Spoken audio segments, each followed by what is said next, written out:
자, 이제 첫 번째 경기, 이제 아시안컵 경기죠. 호주 대 이제 인도. 그리고 이제 요 아시안컵 경기는 이제 카타르에서 이제 진행이 됩니다.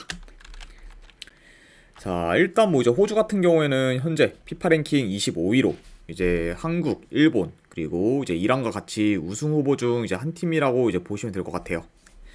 그리고 뭐 이제 호주에서는 이제 듀크, 그리고 스타, 그리고 이제 맥커프 등 유럽 5대 리그에서 뛰는 선수들은 없긴 하지만 그래도 좀 좋은 성과를 낼 만한 선수들이 좀 주로 포진된 그런 호주라고 이제 보시면 될 것 같아요. 그러니까 약간 좀 이렇게 피지컬적으로도 굉장히 좀 좋고 전체적으로도 좀 굉장히 좀 밸런스 있게 좀 짜진 그런 지금 호주라고 이제 보시면 될 것 같고, 그리고 이제 인도 같은 경우에는 피파 랭킹 102위로 이제 쿠웨이트나 레바논과 같은 나라들과는 좀 이런 비슷한 레벨 상대로는 좀 대등하게 경기를 좀 치르긴 하지만 강팀들 상대로는 좀 여지없이 약세를 보이고 있어요. 네. 그래서 뭐 가장 좀 최근 경기들 예시로 들었을 때 뭐 이제 인도 같은 경우에는 카타르 상대로 좀 3대0 대패를 당했죠. 그만큼 좀 비슷한 레벨 약간 좀 나라들 상대로는 나름 좀 비비는 경기를 좀 치르긴 하지만 강팀들 상대로는 계속해서 좀 약세를 보이는 그 인도라고 이제 보시면 될 것 같습니다. 소지사랑님 반갑습니다. 네. 자, 아무튼 이렇게 좀 양팀의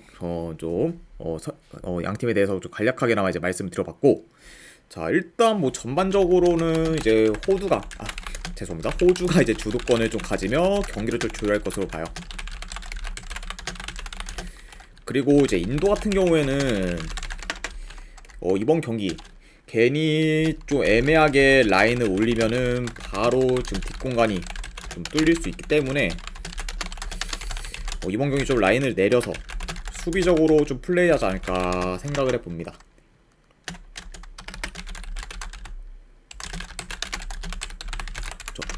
그러다 보니까 아무래도 이제 인도가 라인을 내려서 좀 두 줄 수비 위주로 이제 플레이를 하게 되면 호주가 그걸 과연 좀 뚫을 수 있을지가 좀 관전 포인트지 않을까 싶어요. 그러다 보니까 뭐 전체적으로는 좀 호주가 주도하면서 공격 역시 좀 많이 더 두각을 나타내지 않을까 생각을 해봅니다. 자, 일단 뭐 지금 호주와 지금 인도의 전력이나 경기력 차이가 좀 크고, 그리고 이제 높이나 이런 피지컬적인 부분도 호주가 많이 우세하기 때문에 그래도 요 경기는 호주가 좀 무난히 좋은 결과를 만들지 않을까 뭐 생각을 해봅니다. 아무래도 이제 양 팀의 그런 좀 레벨 차이를 봤을 때는 그래도 요거는 호주 사이드가 맞지 않나 싶어서 승패를 봤을 때는 요거는 호주 사이드 볼게요. 호주 승. 그리고 요거는 이제 핸디 기준점이 2점이죠. 네. END도 그래도 마인스 보는 경기 이렇게만 가져와 보도록 하겠습니다. 네, 그래서 요거는 호주 승, 그리고 뭐 핸디로 접근하실 분들은 이마인 승 이렇게 보도록 할게요. 자, 이렇게 이제 호주와 이제 인도의 경기가 마무리되었고, 그 다음에 이제 중국 대 이제 타지키스탄. 자, 일단 뭐 이제 중국 같은 경우에는 이번 대회도 이제 우레이를 필두로 나설 것으로 보이고, 그리고 현재 피파 랭킹 79위에 이제 위치해 있어요. 그리고 이제 타지키스탄 같은 경우에는 현재 피파 랭킹 106위로 전체적으로 좀 조직력이 나쁘지 않습니다. 네. 그러면서 최근 좀 계속해서 좀 견고한 수비를 이제 보여주고 있는 그런 타지키스탄이라고 이제 보시면 될 것 같아요. 그러니까 뭐 타지키스탄이 뭐 최근 좀 성적이나 안 그런 뭐 경기력 같은 게 피파 랭킹에 비해서 나름 좀 준수한 모습을 보여주고 있어요. 그러니까 어느 정도 지금 현재 가치보다 더 좀 높은 모습을 보여주고 있는 그런 타지키스탄이라고 이제 볼 수 있네요.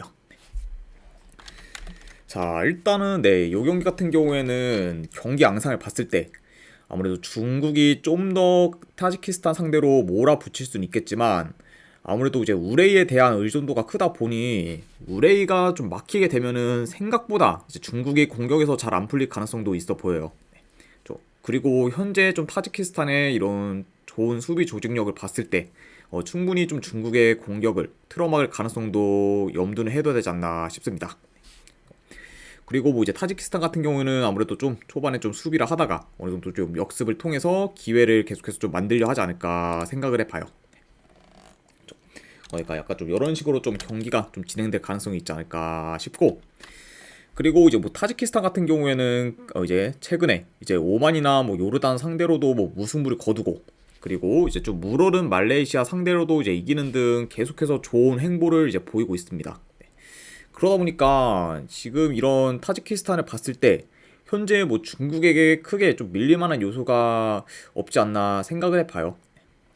그래서 이 경기는 충분히 타지키스탄이 좀 비빌 만한 경기로도 이어지지 않을까 한번 생각을 해봅니다.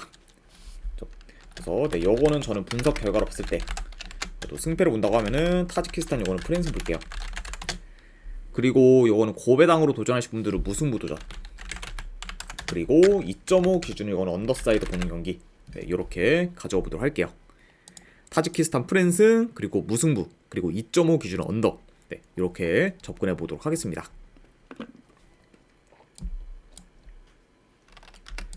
자, 그 다음에 이제 우즈베키스탄 대 시리아.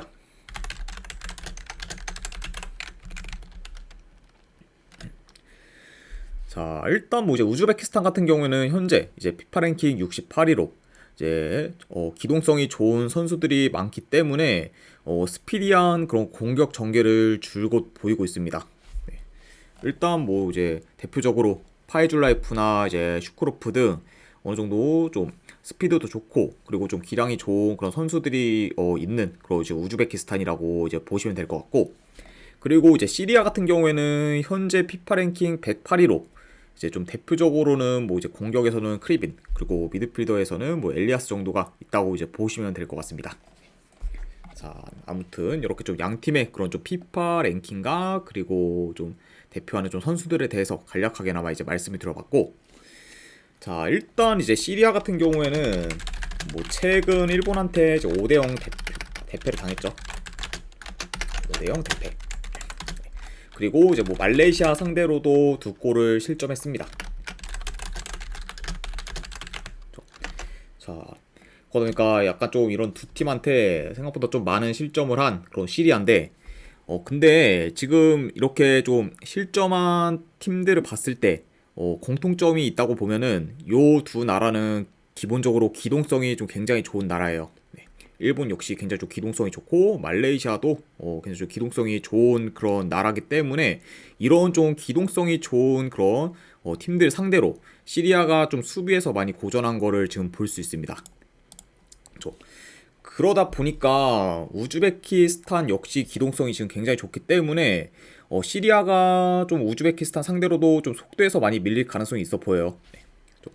그러다 보니까 어느 정도 좀 수비에서 고전할 가능성이 있고, 그러다 보니까 전체적으로는 좀 우즈베키스탄이 좀 더 유리하게 경기를 좀 풀어가지 않을까 생각을 해봅니다.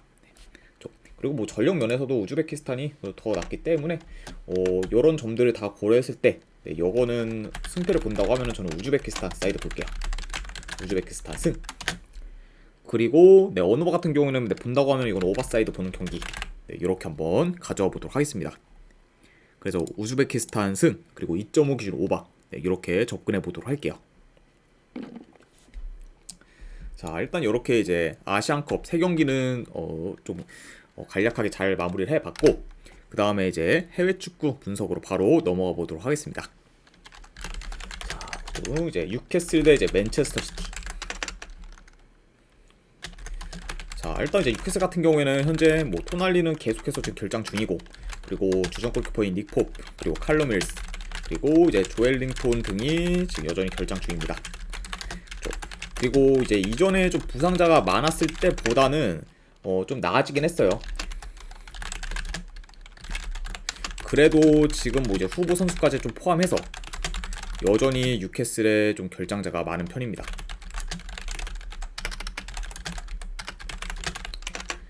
이런 약간 지금 뉴캐슬이라고 볼 수가 있고, 그리고 이제 맨시티 같은 경우에는 지금 이제 덕배와 도쿠가 이제 복귀를 했어요. 그리고 이제 스톤스와 이제 홀란드 같은 경우에는 여전히 지금 결장 중인 상황입니다. 뭐 이제 홀란드 같은 경우에도 좀 팀 훈련이 계속해서 이제 좀 하면서 좀 조만간 좀 복귀할 줄 알았는데 다시 좀 어느 정도 좀 부상이 있다 보니까 조금 더 이제 복귀 시기가 이제 미뤄진 상황이라고 이제 보시면 될 것 같네요. 자, 아무튼 이렇게 이제 좀 양 팀의 그런 이제 결장자 및 이제 복귀 선수들에 대해서 간략하게나마 이제 말씀드려봤고, 자, 일단 뭐 이제 뉴캐슬 같은 경우에는 직전 이제 FA컵 2부 리그 팀인 이제 썬더랜드 상대로 이제 원정에서 3대0 승리를 거뒀습니다. 네. 자, 그러니까 어느 정도 좀 분위기 전환을 했다고는 볼 수는 있지만 그래도 지금 리그에서는 여전히 3연패 중으로 굉장히 좀 좋지 못한 흐름을 이어가고 있어요. 그래서 뭐 이제 뭐 뉴캐슬 같은 경우에는 일단 뭐 리버풀 상대로 진 거는 그렇다 쳐도 이제 노팅엄 포레스트와 이제 루턴 타운 상대로 진 거는 굉장히 좀 뼈아픈 상황이지 않나 싶습니다. 그리고 이제 원정팀 맨시티 같은 경우에는 현재 5연승 중으로 좋은 흐름을 이어가고 있고, 그리고 이제 직전 컵 경기에서 덕배와 이제 도쿠가 이제 복귀전을 치렀습니다. 그래서 이제 뭐 그 경기에서 뭐 이제 덕배도 이제 어시를 좀 기록하고, 그리고 도쿠 같은 경우에도 이제 득점을 하면서 복귀전부터 이제 두 선수가 이제 공격 포인트를 쌓았죠. 네. 그러면서 굉장히 좀 좋은 모습을 보인 그런 덕배와 도쿠라고 이제 보시면 될 것 같습니다. 자, 일단 뭐 양팀 다 기본적으로 볼 점유를 좀 기반으로 플레이를 해요. 자, 다만 이제 뉴캐슬이 이제 맨시티만 만나면 거의 뭐 점유율이 좀 많이 낮았어요. 그러니까 좀 전반적으로 맨시티가 좀 점유율이 우세할 것으로 봅니다.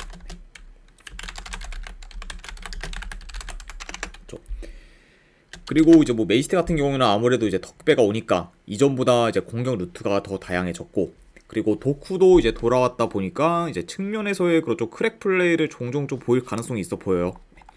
그러니까 이런 약간 좀 공격 패턴이나 이제 루트가 좀 다양해지면서 점점 약간 좀 공격에서 좀 조화로움이 더 보이지 않을까 생각을 해봅니다.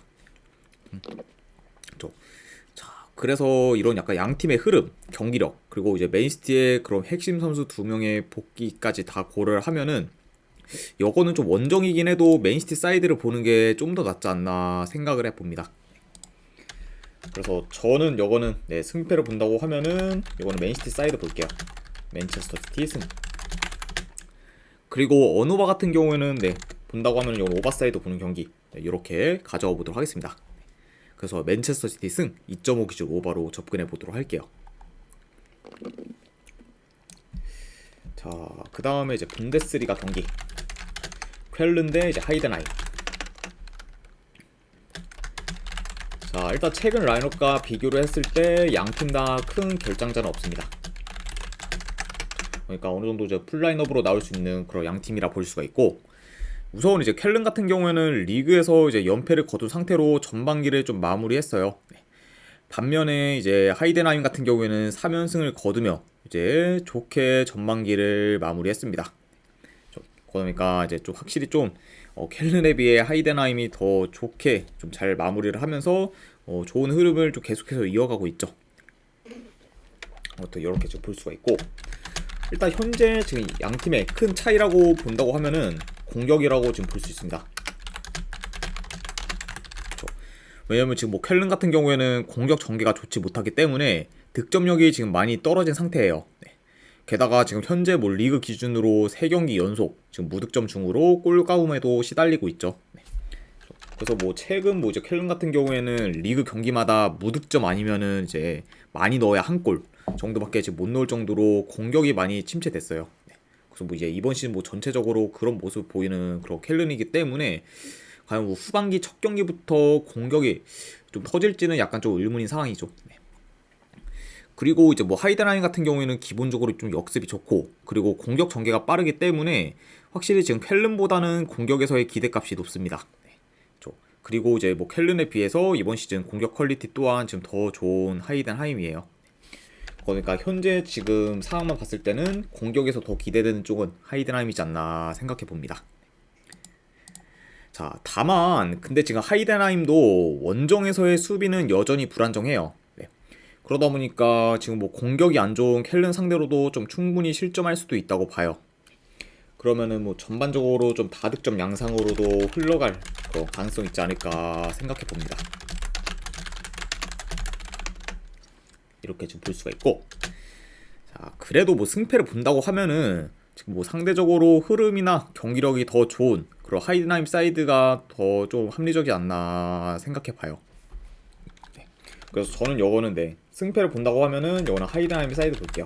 네. 하이덴하임 이제 프랜승. 그리고 요거는 2.5 기준은 네, 오버사이드 보는 경기. 왜냐면 하이덴하임도 원정에서 수비가 그렇게 좀 좋지는 못하기 때문에 약간 좀 실점 여부까지 좀 고려를 하면은 이거는 언더보다는 오바 쪽으로 보는 게 좀 더 낫지 않나 싶어서 네, 오바까지도 같이 보도록 하겠습니다. 자, 아무튼 이렇게 이제 쾰른과 이제 하이덴하임 경기가 마무리가 되었고, 그 다음에 이제 또 다른 분데스리가 경기죠. 다름슈타트 대 이제 도르트문트. 자, 일단 이제 다름슈타트 같은 경우에는 주전 미드필더 2명이 결장 중입니다. 그리고 이제 뭐 도르트문트 같은 경우에는 이제 주전 풀백 2명, 그리고 이제 미드필더 1명이 지금 결장 중이에요. 그리고 이제 산초 같은 경우에는 최근 좀 맨유에서 이제 임대 영입을 한 그런 네, 도르트문트입니다. 그러니까 이제 또 도르트문트를 떠나서 이제 맨유로 간 산초인데, 이제 거기서 아무래도 좀 감독과의 불화 때문에 다시 이제 도르트문트로 임대 영입으로 그런 이제 산초라고 보시면 될 것 같죠. 그리고 뭐 이제 산초 같은 경우는 이번 경기부터 좀 뛸 가능성이 높아 보여요. 네. 그러니까 아무래도 좀 이번 경기부터 좀 산초가 뛰는 모습을 볼 수 있지 않을까 생각해 봅니다. 자, 일단 이제 홈팀 다름슈타트 같은 경우에는 현재 지금 리그 기준으로 봤을 때 지금 9경기 연속 승이 없는 상태로 이제 전반기를 마쳤습니다. 그리고 전체적으로 지금 다름슈타트 경기력이 좋지가 못해요. 네. 일단 뭐 다름슈타트 같은 경우에는 가끔 도깨비 기질을 보이긴 하지만 전반적으로 좀 경기력이 좋지 못하고, 그리고 기복도 굉장히 좀 심한 편에 속합니다. 그리고 이제 도르트문트 역시 친선 경기 제외 이제 좀 최근 뭐 3경기 연속 지금 무승부중으로 최근에 좀 승과는 좀 거리가 먼 그런 네, 상태입니다. 그러다 보니까 양 팀의 이런 좀 전반기 좀 마무리가 썩 좋지 못했다, 이렇게 이제 말씀드려보네요. 자, 이것도 이제 간략하게나마 좀 경기 양상을 봤을 때 일단 뭐 도르트문트가 볼 점유율을 좀 높게 가져갈 것으로 봐요. 그러면서 좀 어느 정도 경기를 좀 조절할 것으로 보이고, 그리고 지금 다름슈타트가 이제 측면 수비가 좀 많이 안 좋기 때문에 어느 정도 좀 도르트문트가 측면 위주로 좀 파고들 가능성이 있지 않을까 생각해 봅니다. 그러니까 뭐 만약에 뭐 산초가 출전하게 되면은 이번 경기에서 좀 어느 정도 활약할 수 있는 무대가 만들어지지 않을까 생각을 해봅니다. 좀 아무래도 측면 수비가 약한 좀 다름슈타트다 보니까 이런 점을 좀 이용해서 산초에 좀 출전을 한다면 또 이제 활약도 좀 기대는 한번 해볼 만하지 않나 생각을 해봐요. 그리고 이제 다름슈타트 같은 경우에는 주로 좀 롱볼 위주로 이제 전개가 좀 진행되기 때문에 공격에서의 솔직히 기대치는 다소 떨어지는 상황입니다. 아무튼 네, 이렇게 좀 경기 양상까지 간략하게나마 이제 말씀드려봤어요. 자, 그래서 이제 이번 경기는 뭐 도르트문트가 좀 오랜만에 승리를 거둬 좀 순조롭게 후반기를 시작하지 않을까 한번 생각을 해봅니다. 그래서 저는 요거는 네, 분석 결과로 봤을 때 그래도 승패를 본다고 하면은 도르트문트 사이드 볼게요. 도르트문트 승. 그리고 3.5 기준은 요건 언더 보겠습니다. 네. 도르트문트 승에 이제 3.5 기준이 이제 언더 보는 경기, 네, 이렇게 한번 가져와 보도록 할게요.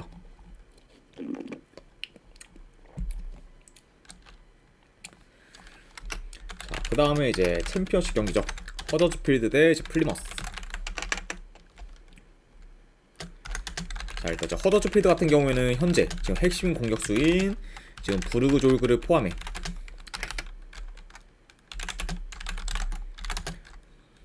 지금 공격진에 좀 부상자가 많아요. 그리고 수비에도 어느 정도 지금 전력 누수가 있습니다.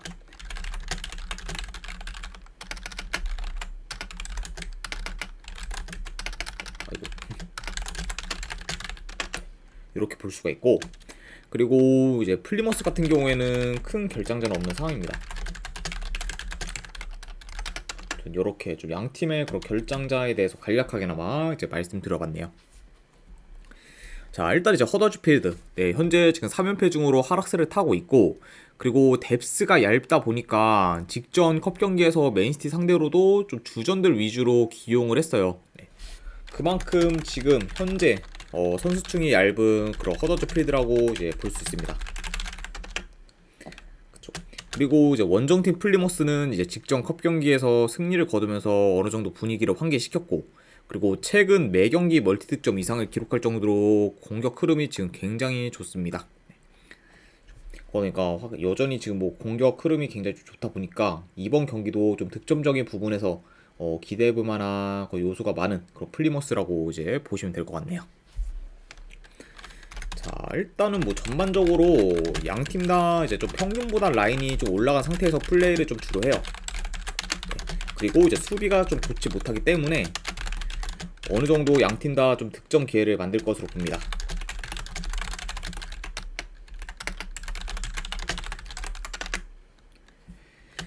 자, 그리고 이제 뭐 플리버스 같은 경우에는 뭐 현재 뭐 공격 전환이 빠르고, 그리고 역습도 굉장히 좀 좋기 때문에 즉 역습에 취약한 좀 허더즈필드가 고전할 가능성도 있어 보여요.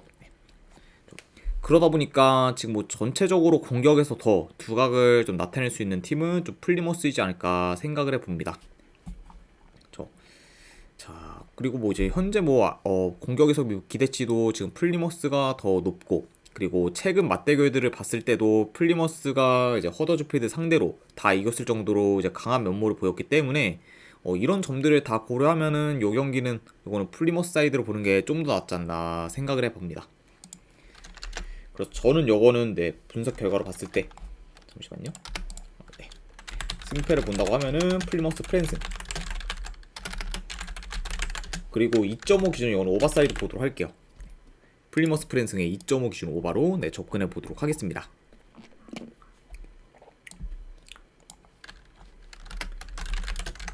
자, 그 다음에 이제 또 다른 챔피언십 경기 미럴 대 이제 미들즈브러.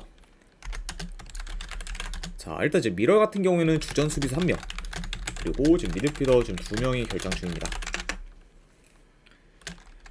그리고 이제 미드즈브러 같은 경우에는 최근 라인업과 비교했을 때 주전 골키퍼 1명, 그리고 이제 뭐 풀백 1명, 그리고 지금 윙어 1명이 지금 결장 중이고, 그리고 그 외에 좀 기존 전력들의 결장이 여전히 지금 많은 편입니다. 그러니까 이제 미들즈브러는 지금 뭐 여전히 이제 좀 부상자가 많다 보니까 계속해서 지금 뭐 부상자나 이제 뭐 국대 차출된 이제 선수들도 좀 어느 정도 있기 때문에 전체적으로 지금 뎁스가 많이 얇아진 상태예요. 네. 그래서 이렇게 이제 좀 양 팀의 그런 좀 결장자 누수에 대해서 간략하게나마 이제 말씀드려봤습니다. 자, 우선 이제 미럴 같은 경우에는 리그에서 지금 3연승 중으로 좋은 기세를 이어가고 있어요. 네. 그리고 이제 직전 컵 경기에서도 레스터시티 상대로 이제 1점 차로 지면서 나름 저력 있는 모습을 보였습니다. 그래서 확실히 좀 이전에 비해 좀 경기력이 많이 올라온 그런 미럴이라 볼 수가 있고, 그리고 이제 원정팀 미드즈브러 같은 경우에는 직전 리그 컵 경기에서 주전들을 어느 정도 기용한 첼시 상대로 1대0 승리를 거두면서 이제 반전의 결과를 만들었습니다. 자, 이렇게 좀 약간 직전 컵 경기에서 첼시 상대로 좋은 모습을 보인 그런 미드즈브러긴 하지만 지금 현재 미드즈브러 같은 경우에는 지금 뎁스가 많이 얇은 상태에서 지금 리그와 리그컵 그리고 FA컵까지 지금 3개를 병행을 하다 보니까 라인업 운용에 있어서 지금 굉장히 힘든 상황이에요. 그러다 보니까 현재 뭐 미드즈브러 같은 경우에는 리그뿐만 아니라 지금 뭐 컵 경기나 이제 FA컵 잠시만요. FA컵 이제 경기에서도 뭐 거의 주전들 위주로 지금 출전을 시키고 있어요. 아무래도 지금 뭐 결장자가 굉장히 좀 많다 보니까 어쩔 수 없이 이제 쓸 수 있는 선수가 너무 제한적이죠. 그러다 보니까 이런 식으로 지금 이제 계속해서 좀 주전들을 좀 혹사시키고 있는 그런 미드즈브러기 때문에 굉장히 좀 선수들이 좀 피로 누적이 심할 것 같아요. 네. 게다가 뭐 이제 미들즈브러 같은 경우에는 11월 말부터 거의 뭐 이제 3, 4일 길면은 뭐 5일 간격으로 계속해서 지금 쭉 경기를 뛰었기 때문에 확실히 지금 미럴에 비해서 좀 많이 좀 지칠 수 있는 그런 상황입니다. 자, 그러다 보니까 뭐 현재 뭐 미럴이 지금 미들즈브러에 비해 크게 꿀릴 게 없고, 그리고 최근 지금 홈에서도 좋은 경기력을 계속해서 보이고 있기 때문에 좀 더 지금 기대치가 높은 상황이라고 이제 보시면 될 것 같아요. 그러니까 이런 점을 다 고려했을 때 이 경기는 그래도 뭐 승패를 본다고 하면은 미럴 사이드가 더 낫지 않나 생각을 해봅니다. 그래서 저는 이거는 분석 결과 봤을 때 승패를 본다고 하면은 미럴 프랜슨. 그리고 어누바 같은 경우는 이건 언더사이드 보도록 할게요. 2.5 기준 언더. 그래서 미럴 프랜슨의 2.5 기준 언더로 접근해 보도록 하겠습니다. 자, 그 다음에 이제 사우스햄튼 대 이제 세필드 웬즈데이.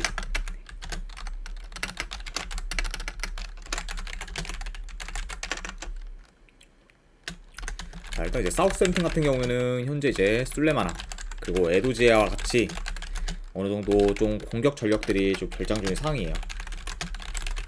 네. 그리고 이제 그 외에 지금 주전 미드필더 한 명도 결장 중입니다. 이런 지금 사우스햄튼이라 이제 보시면 될 것 같고, 그리고 이제 세필드 웬즈데이 역시 이제 좀 주전 풀백 한 명, 그리고 이제 센터백 한 명, 그리고 이제 미드필더 두 명이 좀 결장 중이에요. 그러다 보니까 양 팀 다 어느 정도 좀 주전 선수들의 결장이 있는 그런 상황이라고 이제 보시면 될 것 같습니다. 자, 일단 뭐 이제 사우스햄튼 같은 경우에는 현재 9월 말부터 이제 지금까지 패가 없어요. 네, 그러다 보니까 현재 지금 3달 넘게 무패 행진을 이어가고 있습니다.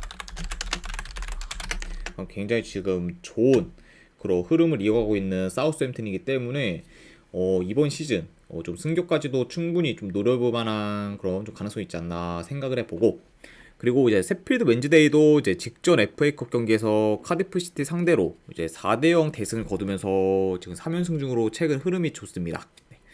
그러다 보니까 이런 좀 흐름이 좋은 양 팀의 그런 맞대결이라고 보시면 될 것 같네요. 자, 아무튼 이렇게 볼 수가 있고, 네, 이것도 이제 간략하게나마 좀 경기 양상 봤을 때 일단 전체적인 점유율은 사우스햄튼이 높게 가져갈 것으로 봐요. 그리고 이제 사우스햄튼 같은 경우에는 좀 침투나 좀 측면에서의 컷백 같은 그런 공격이 좀 좋기 때문에 이런 약간 좀 다양한 공격 패턴들을 통해 어느 정도 좀 세필드의 좀 수비진을 공략하지 않을까 생각해 봅니다. 좀 충분히 좀 침투나 컷백을 통해서 세필드의 수비진을 좀 공략할 것으로 보이고, 그리고 이제 세필드 역시 좀 최근 공격 전개가 괜찮아지면서 득점력도 지금 물이 오른 상태이기 때문에 그래도 사우스햄튼 상대로도 어느 정도 공격에서 좀 두각을 나타내지 않을까 생각을 해봐요. 네. 그러다 보면은 뭐 전체적으로 다득점 양상으로도 좀 흘러갈 요소가 있지 않나 생각해 봅니다. 자, 그래서 뭐 물론 뭐 지금 양 팀 다 상승세긴 하지만 아무래도 이제 기본적으로 이제 두 팀 간에 좀 어느 정도 좀 체급차가 이제 나기도 하고, 그리고 현재 지금 사우스햄튼 같은 경우에는 홈에서는 8연승 중으로 극강의 모습을 보이고 있기 때문에 이런 약간 지금 굉장히 좀 좋은 그런 사우스햄튼의 홈 경기력까지 고려를 하면은 요거는 뭐 사우스햄튼 사이드를 보는 게 좀 더 합리적이지 않나 생각을 해봐요. 네. 게다가 이제 전체적으로 뭐 사우스햄튼이 공수 밸런스가 더 좋기 때문에 이런 점들을 고려했을 때는 저는 요거는 사우스햄튼 사이드 보도록 하겠습니다. 그래서 승패를 본다면 사우스햄튼 승, 그리고 어노바 같은 경우는 이건 오버사이드 보도록 할게요. 네, 2.5 기준 오버. 그래서 이렇게 이제 사우스햄튼 승과 이제 2.5 기준 오버, 네, 이렇게 보도록 하겠습니다. 자, 아무튼 이렇게 이제 해외 축구 이제 경기까지 다 마무리가 되었고, 그리고 마지막으로 이제 그 외의 경기 이제 좀 몇 경기 더 살펴보도록 할게요. 자, 일단 이제 라리가 경기 중에서 이제 한 경기 빌바오 대 이제 소시에다드. 네, 요거는 뭐 승패를 본다고 하면은 빌바오 승, 그리고 고배당으로 도전하실 분들은 요거는 햄무도전 이렇게 보도록 하고, 그 다음에 이제 마인츠 대 이제 볼프스부르크, 요 경기는 이제 볼프스부르크 프랜슨. 네, 어느마는 본다고 하면 이거 언더사이드 보도록 할게요. 그 다음에 이제 에르디비시 경기죠. 한 경기 시타르트 대 이제 스파르타. 요거는 이제 스파르타 프랜슨, 그리고 고배당으로 도전하실 분들은 이거는 무승부도전. 그리고 이제 마지막으로 챔피언십 한 경기 프레스턴 대 브리스톨 시티. 요 경기는 이제 브리스톨 시티 프랜슨, 그리고 이제 고배당으로 도전하실 분들은 이거는 무승부, 그리고 어느바는 이거는 언더사이드 보도록 하겠습니다. 자, 아무튼 이렇게 이제 그 외의 경기까지 해서 이제 오늘 축구 분석은 전부 다 마무리가 되었네요. 네. 아무튼 또 이제 축구 분석이 좀 괜찮다 생각되시는 분들은 추천이나 지그저기 한 번씩 눌러주시면 감사드리고, 그리고 이제 궁금하신 사항 있으시면은 채팅으로 질문 주시면 바로 답해 드리도록 하겠습니다. 자, 아무튼 오늘도 이제 끝까지 분석 방송 봐주신 분들 대단히 감사드립니다. 네, 감사합니다.